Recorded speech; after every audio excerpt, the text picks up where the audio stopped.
Have you ever thought just how boring or ridiculous news commentary is today? Welcome to the Real Jacks Podcast with Jim and Larry.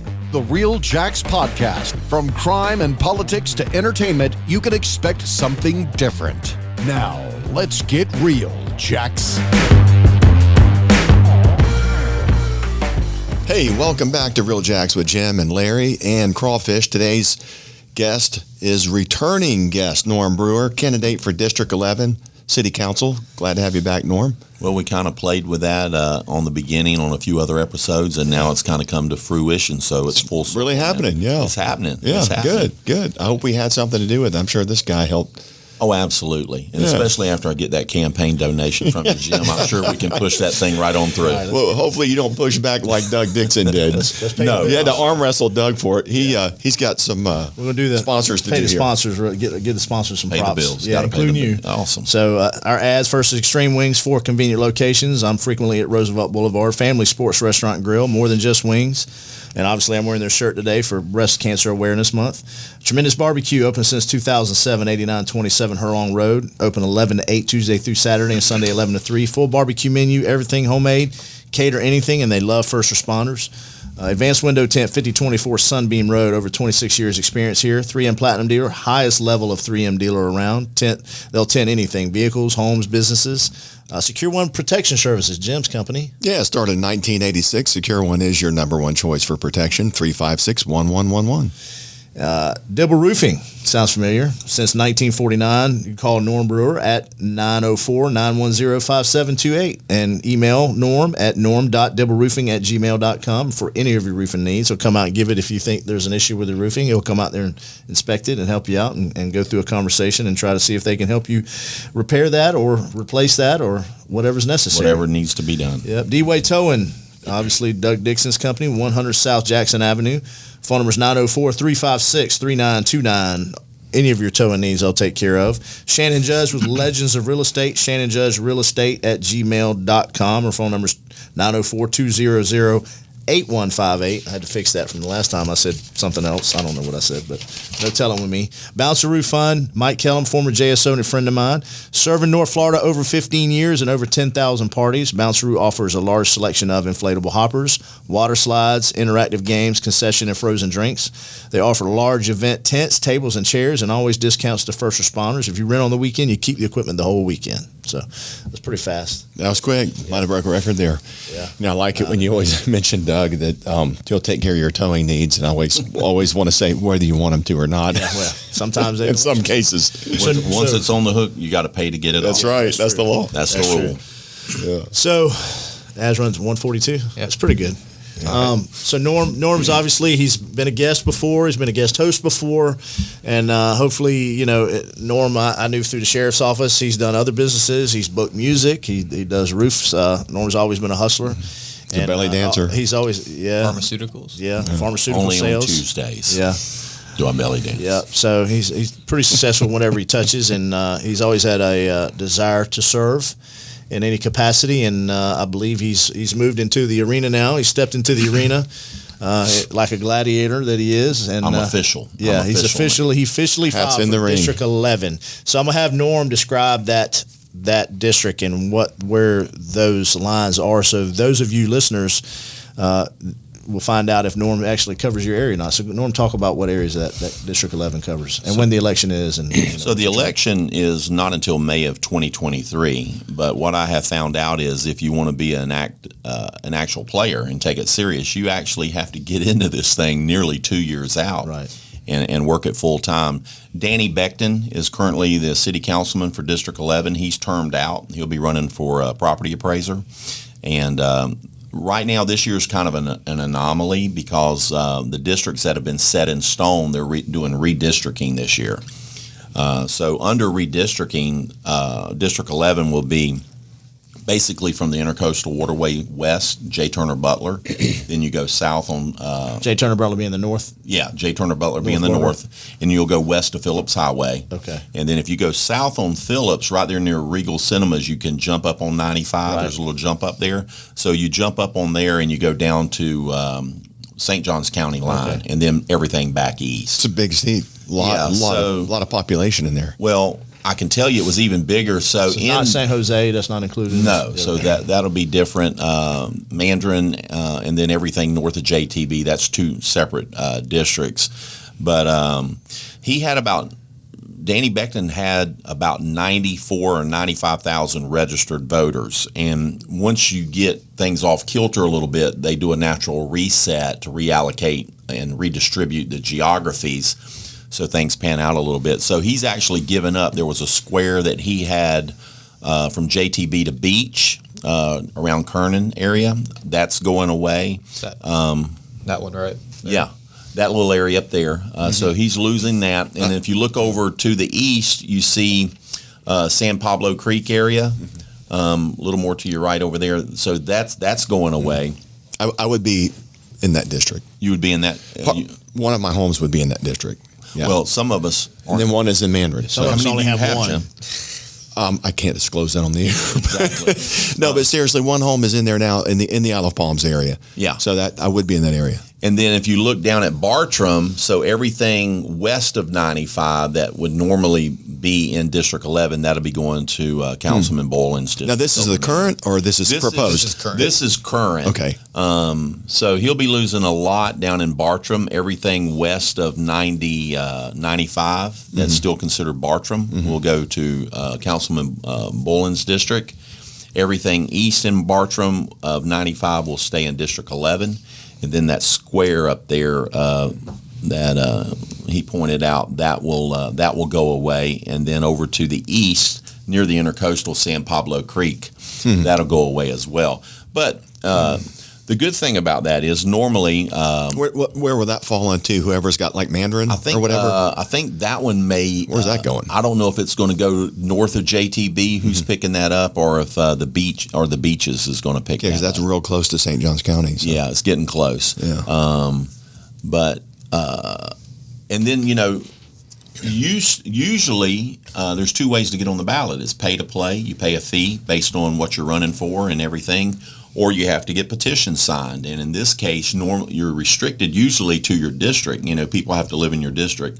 But because it's a redistricting year, as long as you are a registered voter in Duval County, you can sign anybody's petitions, which kind of makes it a little bit easier on the candidates this year. Because some of the bigger offices, they have to get several, couple thousand signatures.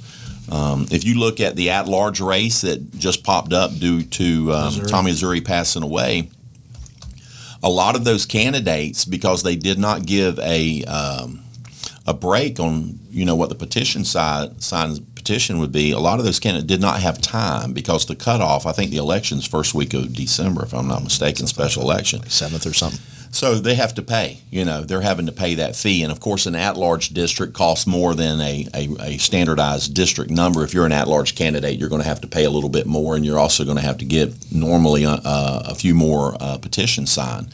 I'd be surprised if any of those that qualified, and my understanding is there's 2 Republicans and 2 Democrats that have qualified for that spot, and that's it.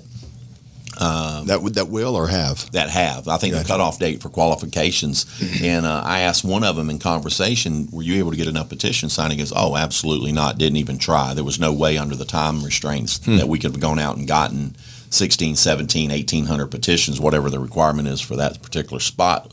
Look at large, 6642, and 11 is 574.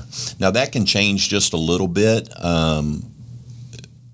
because before the election, the redistricting will take place, so that can go up or down a little bit. But if you, I see the number for at large. Yeah, though. I mean it's 6,642, and I think the guys had 2 to 3 weeks. It's just not going to happen. Well, that's why you see a lot of veterans take those at large seats because they can easily get those kind of numbers if they need to. Yeah. People that like Tommy, been around a long time. Well, my strategy easier for him to get into that seat than most other people. Oh yeah, and my strategy even at 584 is, I want to get the qualification done as quickly as possible, get that off the table, and then you can focus on other things. You go to the community meetings and you pick them up 15, 20 at a time. You have ambassadors for you out there that are helping you, and they're going to meetings and seeing people and getting them signed, and it's like go on a podcast and get 3 of them. Yeah, get 3. I mean, you got to put people in a double chicken wing nut that and say, hey, sign here or else. But yeah, I take them with me, and you know what?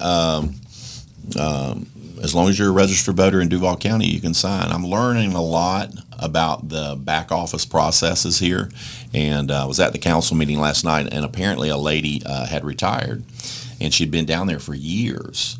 And I heard all the councilmen speak, on her behalf, Republican, Democrat, it didn't matter. I mean, she helped everybody, and I think she dealt with a lot of their insurances and stuff. But I did learn something last night. If I'm fortunate enough to win this election, I get down there, I have to go in there and find one of those ladies like her in that office. Because they actually run stuff. It's not. Yeah, it's that's not right. the council. No, you better be nice to them too. Well, my mother was a principal secretary in the Duval County school system, and she will tell you, I will tell you, and the principal will tell you he didn't run the school. Yeah. Principal secretary ran the school. So I need to find the principal secretary at City Hall and let her, shorten my learning curve, Right. Real quick, because apparently they've got their own little systems down there and little nuances as to how they do things internally that walking in off the street, if you've never done that, you've got to get in there and learn that pretty quick. But yeah, so far so good.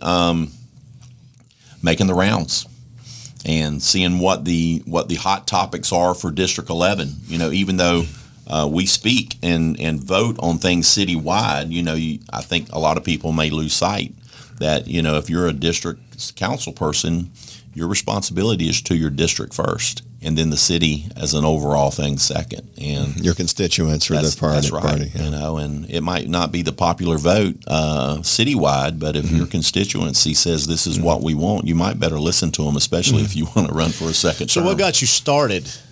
First of all, what inspired you to look at this, and two, what is your vision for your district?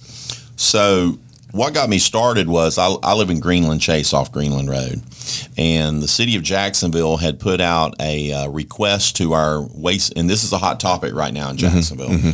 Our waste providers, which at the time we had three. We had Republic on the north end. We had Waste Management, which handled some of downtown and west side mostly.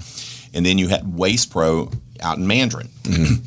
So they had put out a request for a waste transfer station. Now, we didn't, as a community, we had no idea what is that exactly. But once we found out where they wanted to put this, and I'll explain that in a minute, myself and our neighborhood, we earned a PhD in about 10 days on waste transfer stations. And only one of the city vendors, which was Waste Pro, stepped up and said, hey, guys, we're willing to do this because it's a big expenditure. They have to buy the property. They have to put the money in.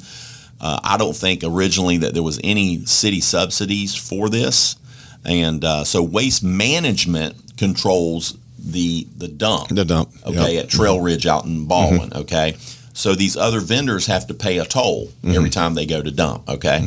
So Waste Pro had it out here where they said, okay, we'll bring this on board.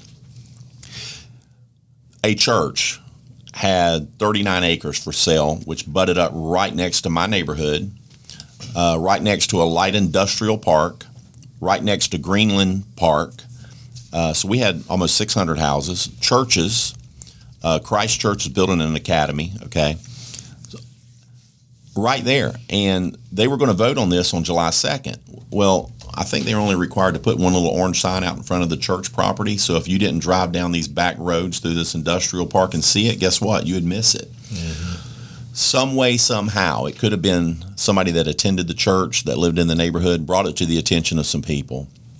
And then it was all obviously handed off to somebody to chair and co-chair an opposition group, which myself and a guy named Kuldeep Nayak, one of our guys, he works in finance, IT for a finance bank. We co-chaired it, and I'll tell you this, we can learn something from this because I live in a very diverse neighborhood, and nobody mentioned affiliations whatsoever. We literally came together for a common concern, and we wore the red shirts. We were known as the red shirts. We had over 600 people on a Facebook page in opposition, and it had actually expanded well beyond the parameters of our neighborhood. It included outlying areas, businesses, and some people did not want to get involved, businesses, because they rely on the city for permitting and stuff like that. I get that, but 600 people. We packed City Hall twice during public hearing and public comments on it. And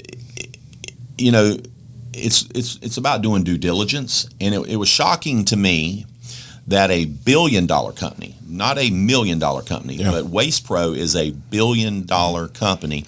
Shocking to me that a company of that size did not have a land acquisition team that would go out and vet these properties. And there's a baseline, there's a gold standard report put out in the 90s on the A to Z of what you should look for in waste transfer station sites. Well, let's just say, for example, there's 10 check boxes there. This particular site checked all 10 boxes as to why you should not put it there. You just shouldn't do it.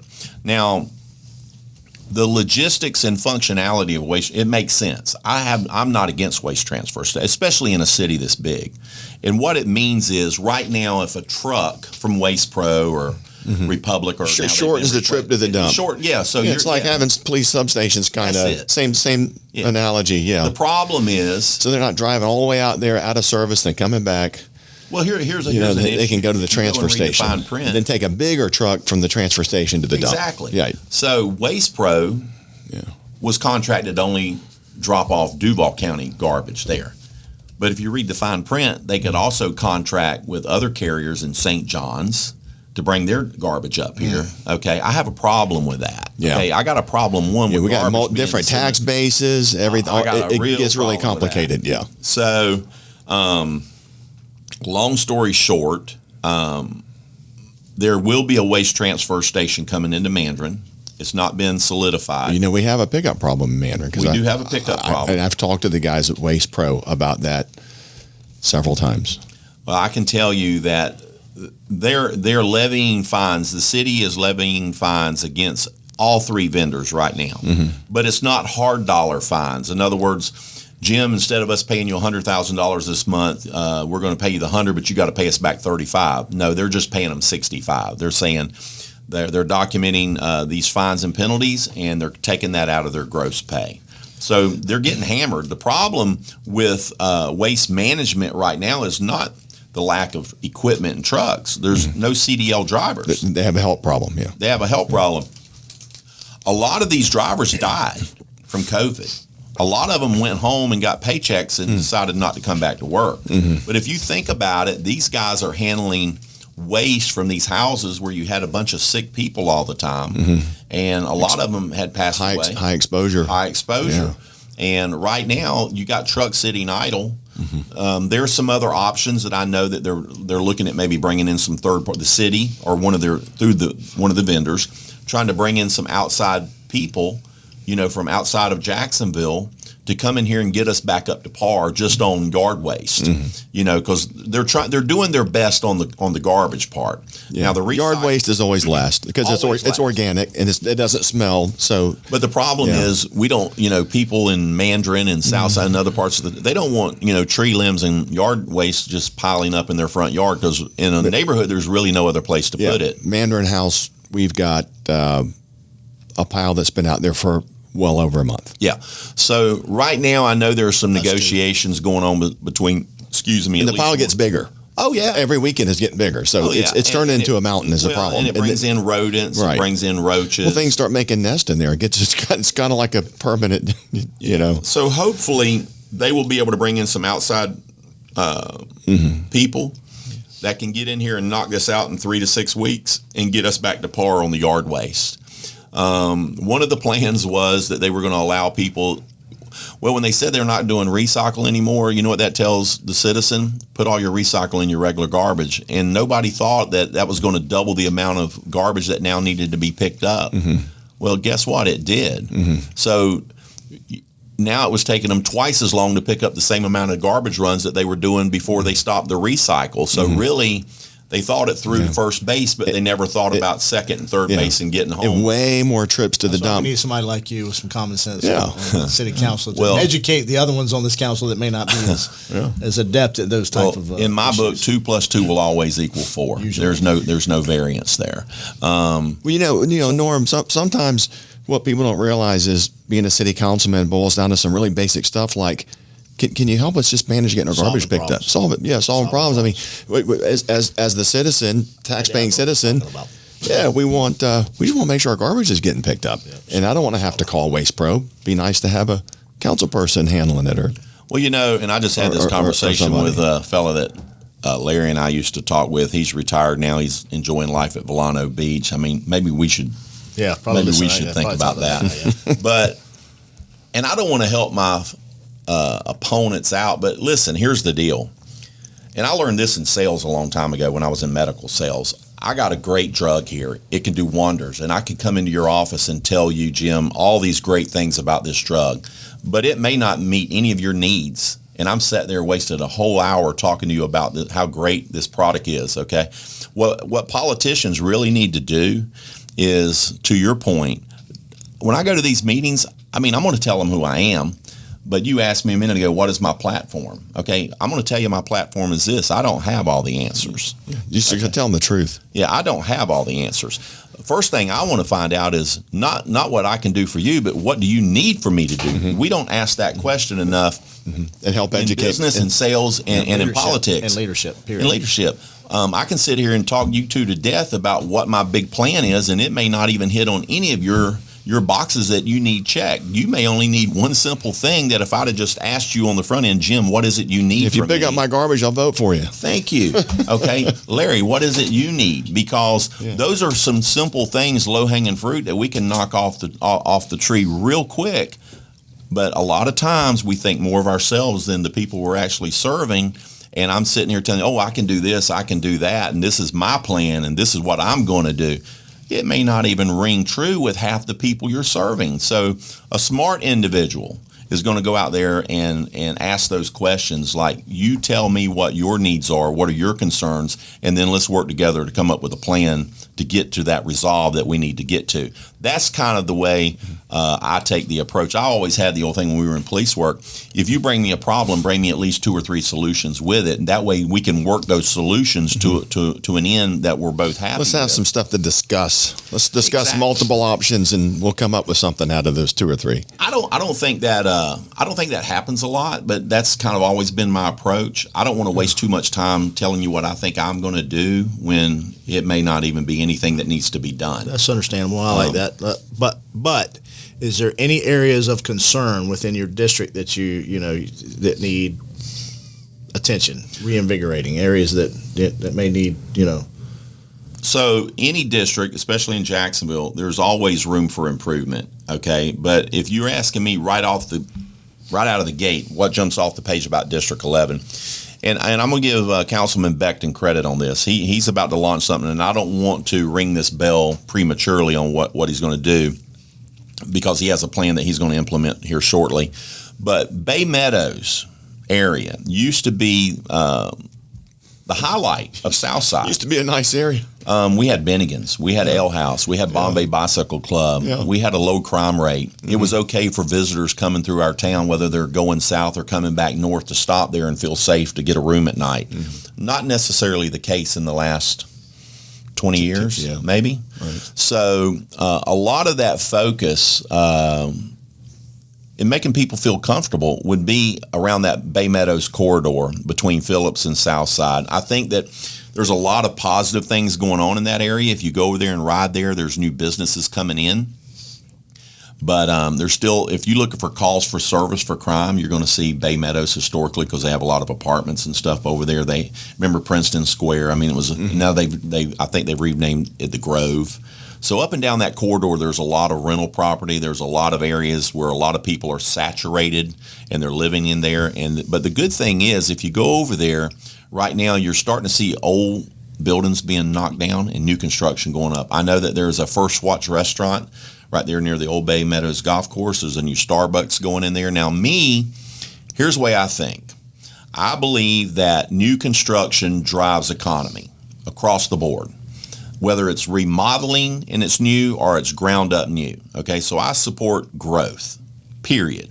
However, I see, just like with this waste management situation, we have a tendency to put the cart before the horse. If you're going to tell me, Norm, I'd like to build 300 homes in your district, my first question is, how are we going to service those new houses? What adverse impacts are that going to have on the service side? Because we can go increase our tax rolls, by those 300 homes. What are the ingress egress issues? What are the school issues? Traffic impact. Impact. Yeah. All these things need to be considered, but I'm not so certain, and I'm going to learn this, but I'm going to ask those questions. Okay, we got 300 new homes in there. We're having a hard time right now picking up garbage in that area, so we're about to compound that by 300 additional residences. Somebody needs to come up with some resolution and an answer on how we're going to do that. Mr. Developer, what do you say? I'm all for new construction. I'm all for growth, but it's got to be managed. And I'm services driven. You can build me the nicest house you want. If I got 14 yards of garbage and yard waste, I can't get it picked up in 2 months. What good is that house really doing me in that area? And you're still paying your taxes. It's not like they're giving you a refund. Yeah, and I know because they're not picking your stuff up. There's a councilman that's running for mayor that's asking for a refund. I don't know that I jump on that boat right yet, quite frankly, because this isn't an anomaly just for Duval County. This is something going on nationwide. And I think instead of we jump out like, gimme, it's like, what can you give me back? Let's just ride this boat a minute and just give them time to try to fix it. I do know that waste management's working double overtime, because between the council, the mayor's office, and internally, they're getting their rear ends handed to them on a daily basis. I would hate to know that I had to have that job answering those calls. Yeah, your upper level management's getting hammered by the city, but either way, they're still making X number of dollars based on their contract, but they've got probably 100 trucks that aren't running and 500 people they're not paying. So they're probably stockpiling some cash because their system's not running.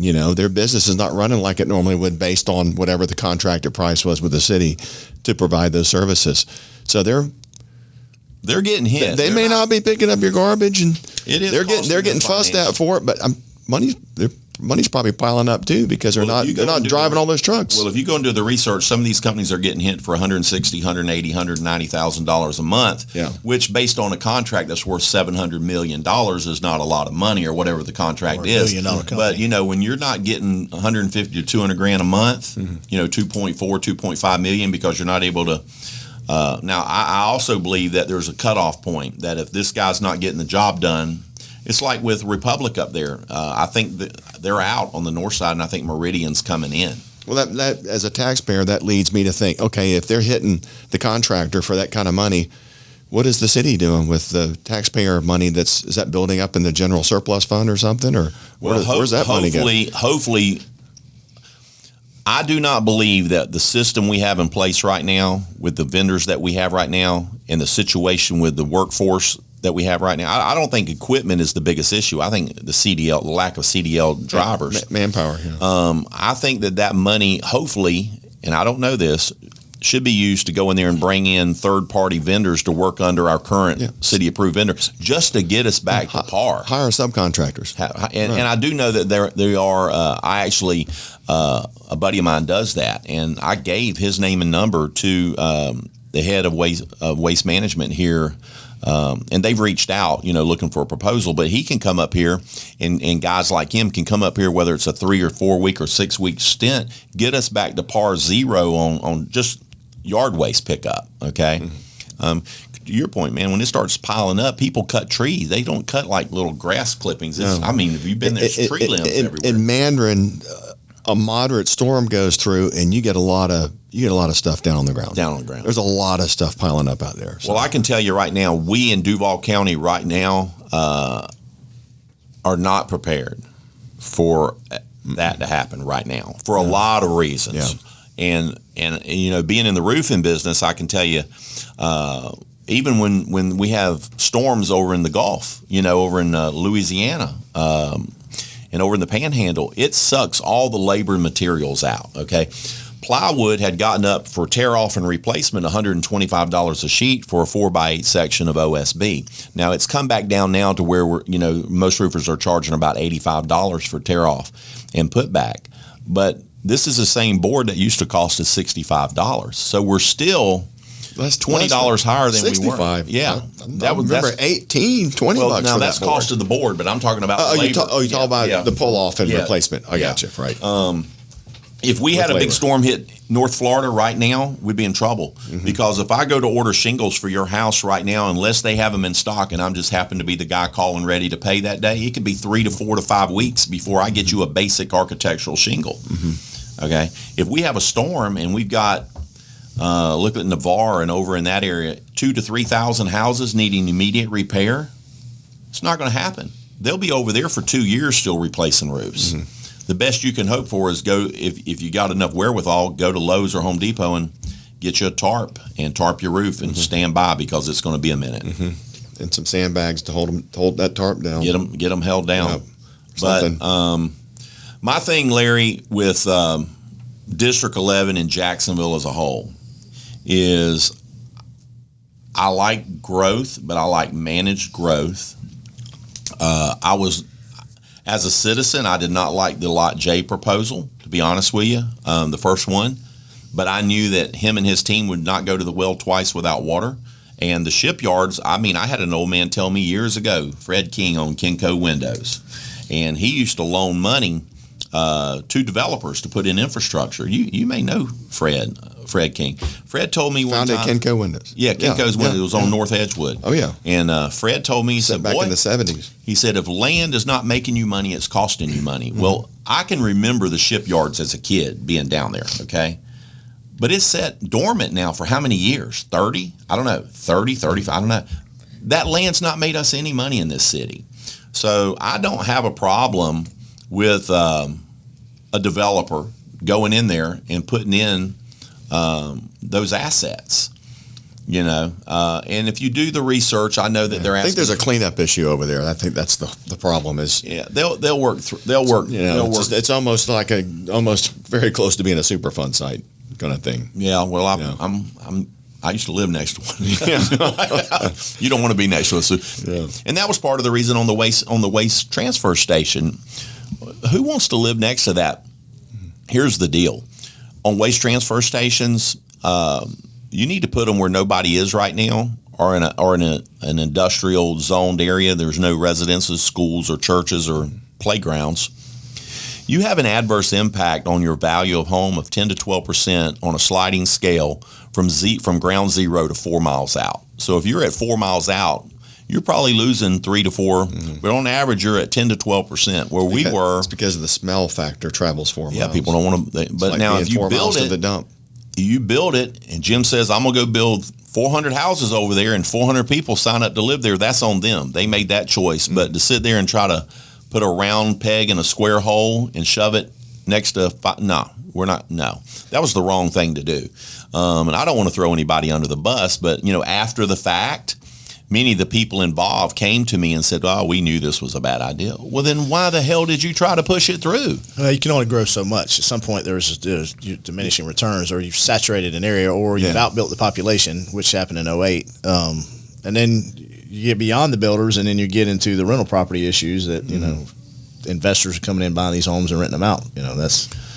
I can tell you, as a roofer, I have been offered opportunities where hedge fund people or venture capital groups, they don't come in here and buy 10 homes. No. They buy 150 to 200 homes. They hire one GC, general contractor, to go in there and get all the subs, put about 30, 40, 50 into them, bring them up to par, and they either flip them or they rent them. And they're buying them hundreds. They're Invitation home. They're stockpiling homes now to rent because the rental market's going to be exploding here pretty soon. Yeah, we're getting lining up. Yeah. They cracking that door over there is automatic. I think it opened It's itself. cracked. But no, most of the district that you're looking at is kind of already built out. It's pretty old and established, so it would be more of a remodel kind of district, like you were talking about. Bay For the Meadows, most for example, part. Bay Meadows is built out. It just needs to be overhauled.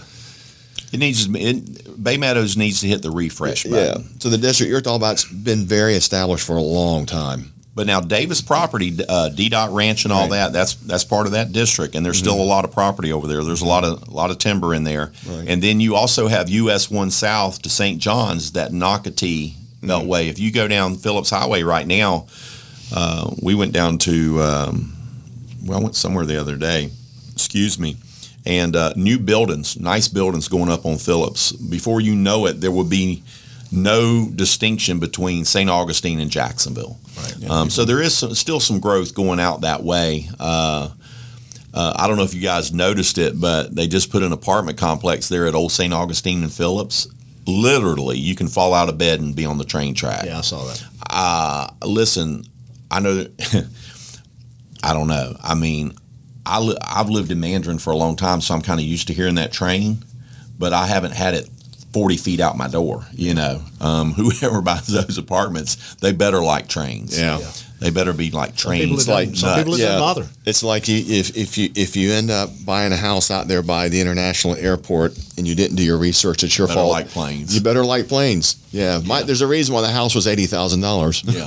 But I mean, they're nice apartments, and up north, people live right next to trains and subway stations and stuff like that. It's just down here we I was brought up on 53 acres, so I can hear the train where I live, and every time since I've lived at several locations in Mandarin, I've always heard the train. If I pay attention to it, but I really don't hear the train, if you know what I mean. It's like I grew up with a cuckoo clock in the house. My mom had a cuckoo clock. Well, after a while, I didn't hear it after a while. Yeah. Never heard it anymore. The thing cuckooed every hour, but I didn't hear it anymore. No, sir. Yeah. But the politics fan has to be on when I sleep. The politics thing, I'm really not a politician. I'm kind of a black and white. Kind of what we need. Well, and somebody that supports first responders, I know you will. So. Oh, absolutely. First responders and military, okay? I don't think that we can give them enough, quite frankly. But then again, to the points that you made in earlier episodes, just because you're running the law enforcement agency, you still have to be responsible and be a good steward of that money and allocate those funds internally to get the best impact. Right. And I think that's a fluid conversation. I don't think we can put a stamp on it today and say, man, if we had one thing that we could do with the sheriff's office right now to make it better forever and ever, amen, and you put the stamp on it, guess what? 2 years from now, it's temporary. It's temporary. Yeah. You have to be fluid with that. Mm-hmm. I've mentioned it before in other episodes. I'm a strong advocate for after-school programs and things for kids. Jim and I, we spoke about this at length in a previous episode. If we do not catch these kids early and make a positive impression on them and give them some structure, then shame on us when they're 15 and 16 and we're having to now put them in the system. And they're getting in the system every 3 weeks. But other than that, well, good. We got 2 years. No, 4. No, for you. Oh yeah. Got 2 So years. we'll get you back on. Yeah. And get updates on how the campaign's going and any issues and any way we can help. No, if you want to reach me, you can reach me website Brewer for Jax. That's BREWERFORJAX.com, or I have a Brewer for Jax Facebook page. Reach out to us if you feel the need that you would like to participate and financially help us in our endeavors. There's a donation button on there. You're more than happy to donate. We certainly appreciate that. It takes money to do this. I'm trying to do it for the bare minimum. For what I'm doing, I don't. A sheriff, he needs to raise a lot of money for a council seat. I'd like to be around the $25,000 to $30,000 range if I don't have any other competition. Is that kind of the standard for that district? I think so. I think it can be done for that. I mean, one of the things is that I learned that if you have an excess of money at the end of like if you ran unopposed and you only spent 20% of your money, you can either give it to the political party, a charity, or have a giant party. Yeah, or return it. Or return it. They rarely do they ever get returned. I think the right thing to do is if people are willing to give you money up front and you don't spend all of it, then you should refund the unused portion. And if I have money left over, then I'll be refunding any unused prorated. All right. That sounds like that's I'm going part to be of coming back to those same people in 4 years if I decide to run again and say, hey, can you help me again? But, to each their own. Norm, a lot of people want to run for office for whatever reason, but, I mean, you really have to have the will to do it because it's really hard to run for office. And you got to have a sincere interest in trying to make a difference. I think you're that guy. Well, I appreciate that. I do. I can tell you I've gotten back in work mode. I looked at my calendar today. There were 4 things for me to do today. I've still got a meeting tonight at 7 o'clock. with a group here in Bay Meadows. Tomorrow I've got a lunch. Tomorrow night I've got a dinner, and I was warned, be prepared. You're going to be busy. It's not a 40-hour-a-week job, and it's certainly not 9 to 5. All right, we got to wrap. We got people waiting to come in. We got your competition outside. Just kidding. Hey, all right. Hey, thanks for coming again. Good to see you again. Appreciate you guys having me, and I'm easy to reach. So if anybody has any questions for me, reach out to us, and we'll get you an answer for whatever your question is. Okay, that was candidate for District 11, returning guest Norm Brewer. That was Real Jacks with Jim, Larry, and Crawfish. Thanks for listening. Thanks for watching. We'll see you next time.